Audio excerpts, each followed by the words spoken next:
Assalamualaikum students. Today our topic for discussion is osmoregulation. तो आज हम लोगों ने फर्स्ट मैकेनिज्म को होम्योस्टेसिस के डिस्कस करना है, जिसको हम लोगों ने ऑस्मोरेगुलेशन का नाम दिया है। अब जिस तरह से मैंने पहले लेक्चर में जो इंट्रोडक्शन वाला लेक्चर था उसमें मैंने डिस्कस किया था कि ऑस्मो रेगुलेशन में दो चीज़ों को बेसिकली मेंटेन किया जाता है, जिसमें नंबर वन हम लोगों ने डिस्कस किया था कि वाटर को मेंटेन किया जाता है, और नंबर टू हम लोगों ने डिस्कस किया था कि सॉल्यूट्स को मेंटेन किया जाता है, या फिर आप साल्ट्स भी कह सकते हैं। साल्ट और सल्यूट में डिफरेंस मौजूद है। साल्ट दो चीज़ों का कम्बिनेशन है जिसमें पॉजिटिव रेडिकल होगा और नेगेटिव रेडिकल होगा। फॉर एग्जांपल सोडियम क्लोराइड है तो इसमें Na पॉजिटिव, ये पॉजिटिव रेडिकल है, और क्लोराइड Cl नेगेटिव, ये नेगेटिव रेडिकल है। बहरहाल maintenance of water and salutes को, या फिर आप अच्छी बात है अगर आप डिफ़ाइन करें कि mechanism of maintaining water and salutes between organism and their external environment is called osmoregulation. यानी कि ऑर्गेनिज्म जो जानदार है और जो उसका इन्वायरमेंट है, माहौल है, इन दो चीज़ों के दरमियान वाटर और साल्ट्स को अगर मेंटेन किया जाता है, रेगुलेट किया जाता है, तो इस फिनोमिनन को हम ऑस्मो रेगुलेशन का नाम देते हैं। चूँकि लिविंग ऑर्गेनिजम्स ने इन्वायरमेंट से वाटर भी इनटेक करना है, इन्वायरमेंट से सॉल्यूट्स भी इनटेक करने हैं, तो ऑटोमेटिकली लिविंग ऑर्गेनिज्म की बॉडी के अंदर, फॉर एग्जांपल अगर मैं ही हूँ, मैं ऑटोमेटिकली पानी भी पीऊँगा, इसका मतलब मैं पानी भी ले रहा हूँ, उसके अलावा फूड भी मैं कंज्यूम करूँगा, तो इसका मतलब मेरी बॉडी के अंदर कॉन्टीन्यूसली चेंज आती रहेगी वाटर की अमाउंट में और सॉल्यूट्स की अमाउंट में। तो मेरी बॉडी को रिस्पॉन्ड करना पड़ेगा, मेरी बॉडी को ऑस्मो रेगुलेट करना पड़ेगा। अगर मैं ज़रूरत से ज़्यादा वाटर इनटेक कर रहा हूँ तो मेरी बॉडी को वाटर को बॉडी से बाहर निकालना पड़ेगा, और अगर मैं ज़रूरत से कम पानी पी रहा हूँ तो मेरी बॉडी को वाटर को कंजर्व करना पड़ेगा। ये इंशाल्लाह डिटेल के साथ हम ऑस्मो रेगुलेशन इन ह्यूमन वाले टॉपिक में जाकर डिस्कस करेंगे। बहरहाल अगर मैं नेक्स्ट टॉपिक की तरफ आऊँ तो that is water relation of cell, कि पानी का क्या ताल्लुक़ है सेल के साथ। एक बात याद कर लें कि वाटर एक्ट करता है as solvent inside the cell. आपके सेल के अंदर या inside the body of living organism जो वाटर है ये सॉल्वेंट के तौर पर एक्ट करता है। अगर हम सॉल्यूशन की बात करें, चूँकि सॉल्वेंट की टर्म आ गई है, तो उसमें अगर हम सॉल्यूशन की बात करें तो सॉल्यूशन आप लोगों को पता है, कॉमन सी बात है, होमोजीनियस मिक्सचर ऑफ टू और मोर सब्सटेंसेस, यानी कि दो चीज़ों या दो से ज़्यादा भी चीज़ें हो सकती हैं, उनका जो इकट्ठा यकजान जो मिक्सचर आएगा उसको हम सॉल्यूशन का नाम देते हैं। और ये भी आप लोगों को पता है कि सॉल्यूशन में दो चीज़ें होती हैं। नंबर वन, सॉल्यूशन में सॉल्वेंट पाया जाता है, और नंबर टू, सॉल्यूशन में सॉल्यूट मॉलिक्यूल्स पाए जाते हैं। अगर सॉल्वेंट की बात की जाए तो सॉल्यूशन में आप लोगों को पता है जो चीज़ ज़्यादा क्वांटिटी में होती है, ज़्यादा मिकदार में होती है, इसको हम सॉल्वेंट का नाम देते हैं। और सॉल्यूशन के अंदर जो चीज़ कम क्वांटिटी में होती है, कम मिकदार में होती है, इसको हम सॉल्यूट का नाम देते हैं। फॉर एग्ज़ाम्पल अगर हम लोगों ने सॉल्यूशन बनाना है, सॉल्यूशन की बात करें तो एक बीकर हम ले लेते हैं, उस बीकर में मैं वाटर ऐड कर देता हूं, तो वाटर चूँकि बहुत ज़्यादा मैंने ऐड कर दिया, इसका मतलब है वाटर एक्ट कर रहा है सॉल्वेंट के तौर पर। और फॉर एग्ज़ाम्पल अगर मैं जूस बनाना चाहता हूँ तो जूस बनाने के लिए मैं शुगर ऐड करूँगा, या साथ में मैं टैंग ऐड करूँगा। चूँकि शुगर और टैंग मैं कम क्वांटिटी में ले रहा हूँ इस पर्टिकुलर सॉल्यूशन के अंदर, तो शुगर या टैंग मॉलिक्यूल एक्ट करेंगे सॉल्यूट्स के तौर पर, जबकि जो वाटर है हमारा ये एक्ट करेगा सॉल्वेंट के तौर पर। चूँकि वाटर की क्वांटिटी ज़्यादा है, शुगर की क्वांटिटी कम है, तो मैंने कहा था जिसकी क्वांटिटी ज़्यादा होती है वो सॉल्वेंट के तौर पर एक्ट करता है सॉल्यूशन में, और जिसकी क्वांटिटी कम होती है वो सॉल्यूट के तौर पर एक्ट करता है। एक बात याद कर लें, जो लिविंग ऑर्गेनिज्म हैं, जो सेल हैं, सेल के अंदर सिर्फ सॉल्वेंट के तौर पर सॉल्यूशन में जो चीज़ एक्ट करेगी दैट इज़ वाटर मॉलिक्यूल। अब फॉर एग्जांपल मैं एक सेल ले लेता हूँ। सेल के अंदर आप लोगों को पता है इनसाइड द प्लाज्मा मेम्ब्रेन ये एक लिक्विड सब्सटेंस मौजूद है जिसको हम लोगों ने साइटोप्लाज्म का नाम दिया है। और साइटोप्लाज्म जारी बात है, आप लोगों ने फर्स्ट ईयर में पढ़ा हुआ कि 90% तक इसके अंदर वाटर मौजूद होता है। इसका मतलब सेल के अंदर जो सॉल्यूशन है, सॉल्यूशन में जो वाटर है बेसिकली ये एक्ट कर रहा है सॉल्वेंट के तौर पर। यही हमारा टॉपिक था कि वाटर एक्ट करता है या वाटर रिलेशन ऑफ सेल क्या है। तो वाटर आप याद कर लें कि सेल के साथ पानी का सिर्फ इतना ही ताल्लुक़ है कि inside the cell water act करेगा एज अ सॉल्वेंट। नेक्स्ट अगर हम टॉपिक की बात करें तो that is balance of water and solutes in the body. अब दो चीज़ों को हम लोगों ने बैलेंस करना है, वाटर को बैलेंस करना है और वाटर के साथ साथ हम लोगों ने सोल्यूट्स को बैलेंस करना है विद इन द बॉडी। अब एक बात याद कर लें, दो किस्म के इन्वायरमेंट हम लेते हैं। फॉर एग्जांपल अगर हम अज्यूम करते हैं ये सेल है, तो ये सेल की जो आउटर मोस्ट बाउंड्री अगर एनिमल सेल है तो दैट इज़ प्लाज्मा मेम्ब्रेन। अब एक तो सोल्यूशन प्लाज्मा मेम्ब्रेन के अंदर मौजूद होगा, या आप कह सकते हैं एक environment inside the plasma membrane मौजूद है और एक environment outside the plasma membrane मौजूद है। अब जो प्लाज्मा मेम्ब्रेन यानी कि सेल के बाहर इन्वायरमेंट मौजूद है, इसको हम लोगों ने एक्स्ट्रा सेलुलर इन्वायरमेंट का नाम दिया था। और विद इन सेल जो इन्वायरमेंट था इसको हम लोगों ने सेल्स इंटरनल इन्वायरमेंट का नाम दिया था, या इसको हम लोगों ने इंट्रा सेलुलर इन्वायरमेंट का नाम दिया था। अब एक्स्ट्रा सेलुलर इन्वायरमेंट में हम लोगों ने देखा था नॉर्मली तौर पर फ्लूइड मौजूद होता है, जिसको हम लोगों ने टिश्यू फ्लूइड का नाम दिया था। और अगर ब्लड कैपिलरीज सराउंड कर रही हैं सेल को, और नॉर्मली तौर पर सेल को ब्लड कैपिलरीज सराउंड करती हैं, तो ये जो ब्लड कैपिलरीज हैं, ब्लड कैपिलरीज के अंदर जो ब्लड है तो ये एक्ट करेगा अब एक्स्ट्रा सेलुलर इन्वायरमेंट के तौर पर। और ये भी आप लोगों को पता है कि ब्लड के अंदर चूँकि ब्लड हर चीज़ के ट्रांसपोर्ट करवा रहा होता है, तो ब्लड के अंदर कॉन्टीन्यूसली जो चीज़ें हैं उनकी अमाउंट में फ्लक्चुएशंस आती रहती हैं। और ये भी मैं बता दूं कि नॉर्मली तौर पर, जैसा मैंने पहले लेक्चर में डिस्कस किया था, कि फ्लक्चुएशंस नॉर्मली तौर पर एक्सटर्नल इन्वायरमेंट में आती हैं और ऑर्गेनिज्म ने रिस्पॉन्ड करना होता है, अपने इंटरनल इन्वायरमेंट को मेंटेन करना होता है। फॉर एग्जांपल अगर आपने पानी पिया है तो पानी पीने के नतीजे में जो आपका ब्लड है, ब्लड के अंदर वाटर की क्वांटिटी इंक्रीज़ कर जाएगी। या अगर आपने खाना खाया है तो खाना खाने के नतीजे में जो ब्लड है उसमें शुगर की क्वांटिटी इंक्रीज़ कर सकती है, उसमें ग्लूकोज की क्वांटिटी इंक्रीज़ कर सकती है, दूसरे भी कंपोनेंट्स हो सकते हैं। अब अगर ब्लड के अंदर वाटर की क्वांटिटी ज़्यादा है, ग्लूकोज की क्वांटिटी ज़्यादा है, और अगर मैं कहूँ कि सेल का जो इंटरनल इन्वायरमेंट है इसमें वाटर की क्वांटिटी कम है, इसमें ग्लूकोज की क्वांटिटी कम है, तो ऑटोमेटिकली जो वाटर और ग्लूकोज है ये ब्लड से एंटर होना शुरू हो जाएंगे इनसाइड द सेल।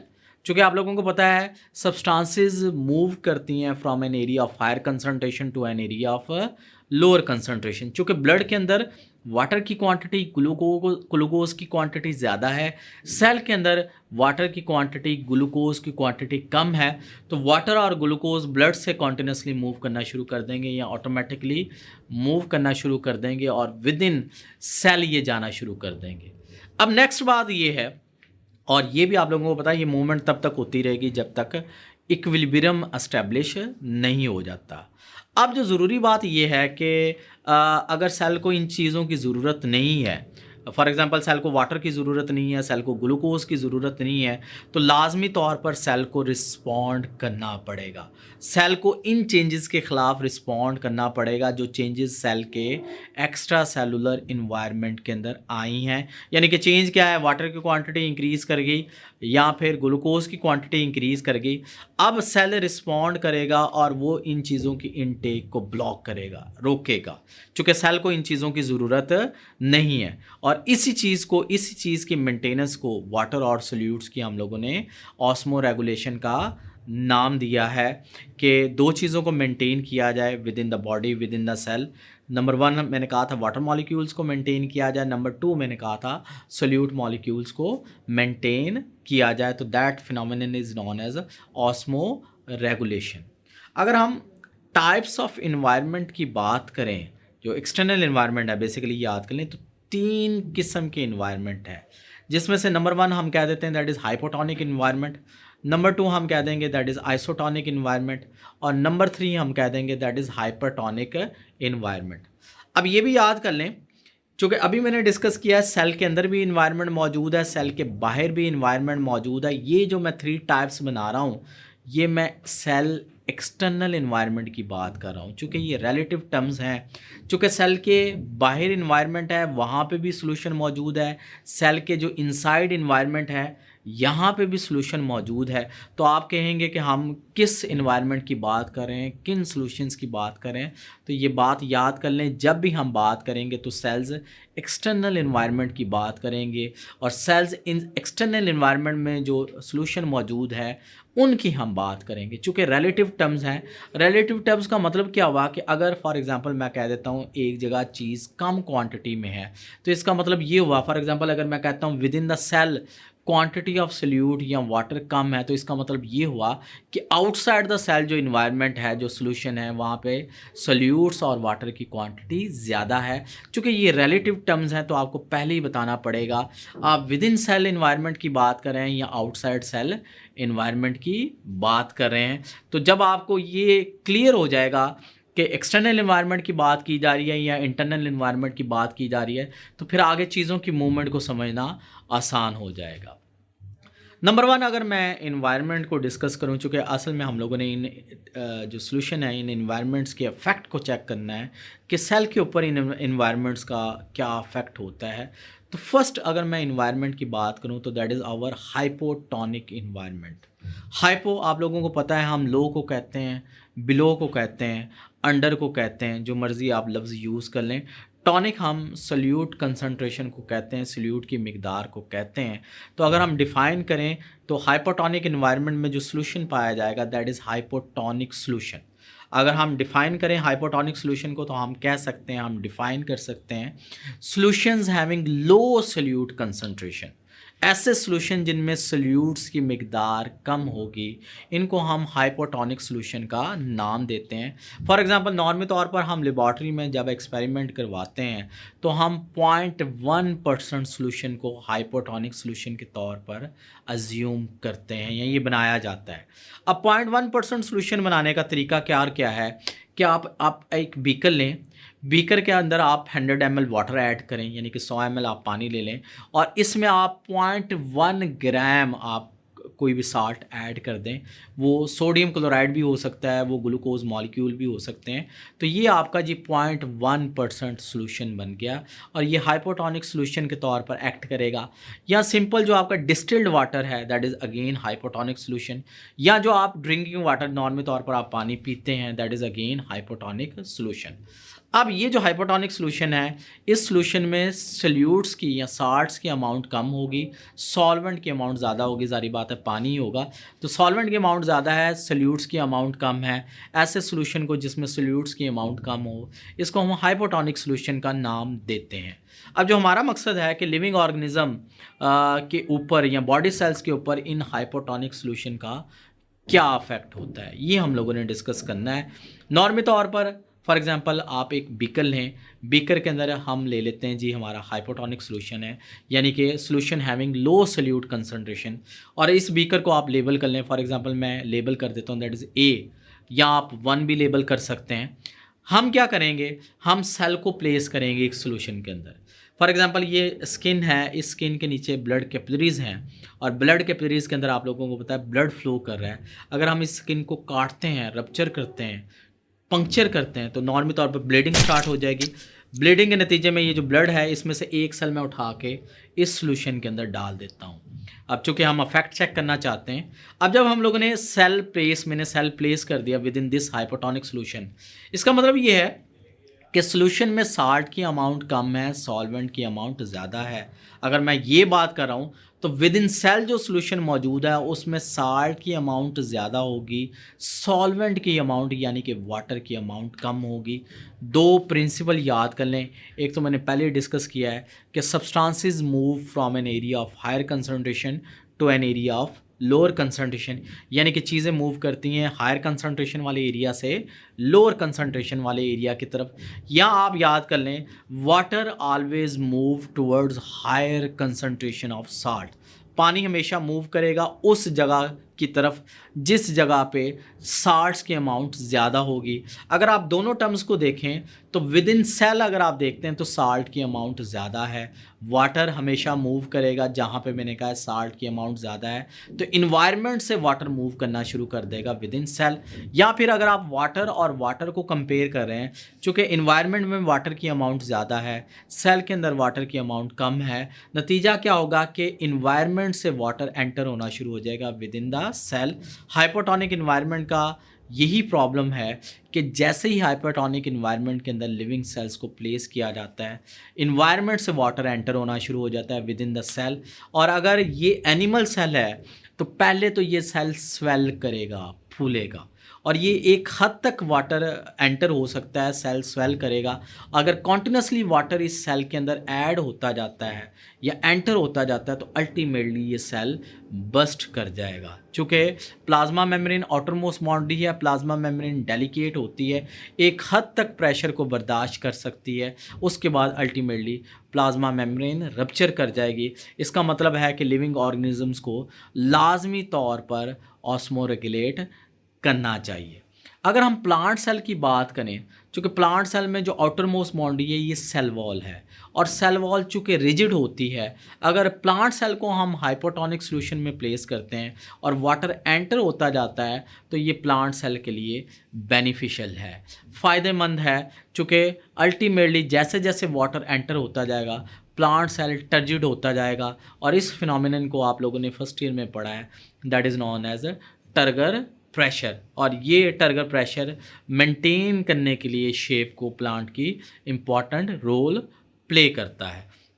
बहरहाल अगर हम नेचर में हाइपोटोनिक इन्वायरमेंट की बात करें तो नेचर में हमारे फ्रेश वाटर जो है, जो ताज़ा पानी है, पीने के काबिल पानी है, फॉर एग्ज़ाम्पल ये आपके जो रिवर्स हैं, आपकी जो स्ट्रीम्स हैं, लेक्स हैं, पॉन्ड हैं, इनके अंदर जो पानी मौजूद है basically that is fresh water. ये हाइपोटोनिक वाटर है, हाइपोटोनिक सॉल्यूशन है, क्योंकि इस पानी के अंदर सॉल्यूट्स की मिकदार कम होती है। सी वाटर को छोड़ दें, समंदर के पानी को छोड़ दें, बाकी जितनी भी वाटर बॉडीज़ हैं ये सारे के सारी फ्रेश वाटर बॉडीज़ हैं और इनके अंदर हाइपोटोनिक सॉल्यूशन पाया जाता है। एक कॉमन सी एग्जांपल अगर मैं दूं कि हाइपोटोनिक सॉल्यूशन का क्या अफेक्ट होता है एनिमल के ऊपर, एनिमल बॉडी के ऊपर। फॉर एग्जांपल अगर किसी पर्सन की डेथ हो जाती है, पानी के अंदर डूब जाता है, तो उसके नतीजे में अल्टीमेटली बॉडी उसकी स्वेल कर जाती है।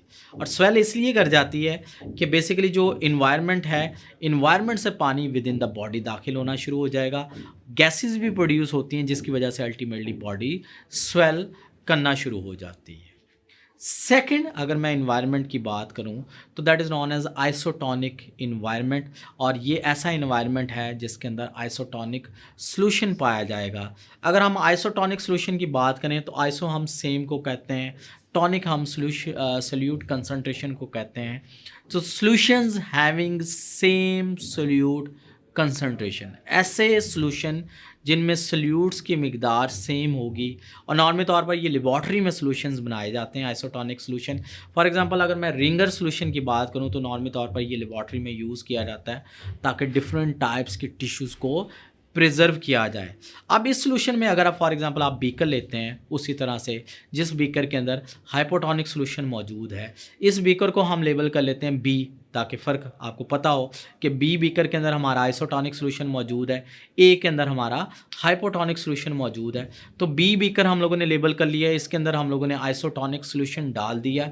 अब उसी तरह से मैं एक सेल लेता हूँ और इस सेल को मैं आइसोटोनिक सॉल्यूशन में प्लेस कर देता हूँ, तो जितनी अमाउंट साल्ट्स की within the cell solution में मौजूद है, एग्जैक्ट उतनी अमाउंट साल्ट्स की इन्वायरमेंट में जो सॉल्यूशन है उसमें पाई जाती है।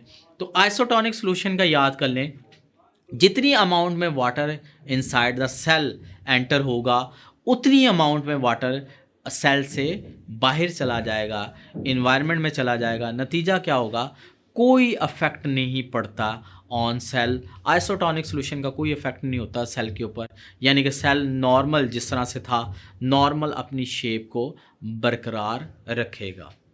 थर्ड, अगर हम टाइप की तरफ चलें, थर्ड इन्वायरमेंट की तरफ चलें, तो that is our last environment, that is hypertonic environment. और इस इन्वायरमेंट के अंदर जो सॉल्यूशन मौजूद होगा दैट इज़ हाइपरटोनिक सॉल्यूशन।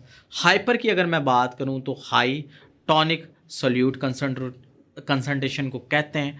तो solutions having higher solute concentration, ऐसे सॉल्यूशंस को हम हाइपरटोनिक सॉल्यूशन का नाम देते हैं। नॉर्मली तौर पर हम जब प्रैक्टिकल एक्सपेरिमेंट करवाते हैं तो हम 10% सॉल्यूशन को हाइपरटोनिक सॉल्यूशन के तौर पर लेते हैं। 10% सॉल्यूशन, उसी तरह से आप लोगों ने बीकर ले लेना है। बीकर के अंदर आपने 100 ml वाटर ऐड कर देना है और इस 100 ml वाटर के अंदर आपने 10 ग्राम सॉल्ट ऐड करने हैं। तो अब ये जो आपका सॉल्यूशन बनेगा ये 10% सॉल्यूशन बनेगा। अगर हम नेचुरल इन्वायरमेंट की बात करें, फॉर एग्जांपल मैं मेरीन इन्वायरमेंट की बात कर लेता हूँ, तो जो समुद्री पानी है इसमें नॉर्मली तौर पर साल्ट्स की अमाउंट ज़्यादा होती है, नमकियात की अमाउंट ज़्यादा होती है, सॉल्वेंट की अमाउंट कम होती है एज़ कम्पेयर टू सेल के अंदर जो सोल्यूशन पाया जाता है। नॉर्मली तौर पर इन्वायरमेंट में जो साल्ट की अमाउंट होती है मेरीन वाटर में दैट इज़ अप्रॉक्सीमेटली 3.5%, और सेल के अंदर जो सोल्यूशन है इसमें जो साल्ट्स की अमाउंट होती है दैट इज़ 0.65%। इसका मतलब ये हुआ कि इन्वायरमेंट में साल्ट की अमाउंट ज़्यादा है, सेल के अंदर साल्ट्स की अमाउंट कम है। इन्वायरमेंट में सॉल्वेंट की अमाउंट कम है, सेल के अंदर सॉल्वेंट की अमाउंट ज़्यादा है। नतीजा क्या होगा, चूँकि वाटर की अमाउंट सेल के अंदर ज़्यादा है तो वाटर अब बाहर निकलना शुरू कर देगा। तो आप उसी तरह से एक बीकर ले लें जिस बीकर के अंदर हाइपरटोनिक सॉल्यूशन मौजूद है, इस बीकर को हम लेबल कर देते हैं C। उसी तरह से मैं एक सेल लेता हूँ और सेल इस सॉल्यूशन के अंदर हम प्लेस कर देते हैं दैट इज़ हाइपरटोनिक सॉल्यूशन। नतीजा क्या होगा, चूँकि इन्वायरमेंट में साल्ट की अमाउंट ज़्यादा है, सेल के अंदर साल्ट की अमाउंट कम है, सेल के अंदर सॉल्वेंट की अमाउंट ज़्यादा है, इन्वायरमेंट में सॉल्वेंट की अमाउंट कम है, तो सेल से अब वाटर निकलना शुरू हो जाएगा और इन्वायरमेंट में जाना शुरू हो जाएगा। नतीजा क्या होगा कि अगर सेल से वाटर निकलता जाता है, सॉल्वेंट निकलता जाता है, तो इफ़ेक्ट ये होगा कि सेल श्रिंक करेगा। मेरीन इन्वायरमेंट का सबसे बड़ा प्रॉब्लम ये है कि समुद्री पानी आप नहीं पी सकते, चूँकि ये डिहाइड्रेशन का सबब बनता है, आपकी बॉडी का पानी बाहर निकालेगा। तो चूँकि मैंने कहा है कि अगर मेरीन इन्वायरमेंट में हाइपरटोनिक सॉल्यूशन में आप सेल को प्लेस करते हैं तो सेल का वाटर बाहर निकलना शुरू हो जाता है। तो दैट इज़ हाउ ये जो 3 इन्वायरमेंट हैं, जिसमें नंबर 1 हाइपोटोनिक इन्वायरमेंट है, नंबर 2 आइसोटोनिक इन्वायरमेंट है और नंबर 3 हाइपरटोनिक इन्वायरमेंट है, ये डिफरेंट तरीक़ों से एनिमल सेल्स को अफेक्ट करते हैं। अल्लाह हाफिज़। कल इंशाल्लाह हम नेक्स्ट